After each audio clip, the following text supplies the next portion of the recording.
এই দৈত্য সবসময় সবার সাহায্য করত। যখন কোনো নৌকা খারাপ হয়ে যেত তখন সে টেনে তীরে নিয়ে যেত। শীতকালে নদীতে বরফ জমে গেলে সে পাথর দিয়ে বরফ ভেঙে দিত। আবার গ্রামে ব্রিজ না থাকায় সে গাড়িগুলোকে নিজের হাতে তুলে এক দ্বীপ থেকে আরেক দ্বীপে পৌঁছে দিত। অন্ধকার হলে লোকদের আলো দেখিয়ে দিত। এমনকি যখনই কোনো তিমি মাছ তীরে উঠে আসতো সে সেটিকে আবার সমুদ্রে ফিরিয়ে নিয়ে যেত।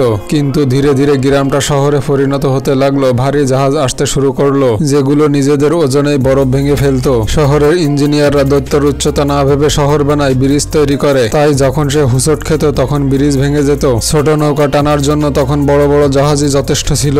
ধীরে ধীরে যখন দৈত্যের কাজ ফুরিয়ে গেল তখন সে মন খারাপ করে চুপচাপ বসে থাকতো। একদিন সে পানিতে শুয়ে ঘুমাচ্ছিল। তখন হঠাৎ পুরো পানি শুকিয়ে গেল আর সামনে দেখা দিল এক বিশাল ঢেউ সরাসরি শহরের দিকে ছুটে আসছে। শহরকে বাঁচাতে দৈত্য দুই পাহাড়ের মাঝে বসে ঢেউ আটকে দিল। কিন্তু সেই প্রচন্ড গতির জলের ঢেউ তাকে টুকরো টুকরো করে দিল। দৈত্য এ শহরকে বাঁচাতে নিজেকে উৎসর্গ করে দিল। আপনাদের মতে দৈত্য কি ঠিক করেছে নাকি ভুল? কমেন্টে জানাবেন।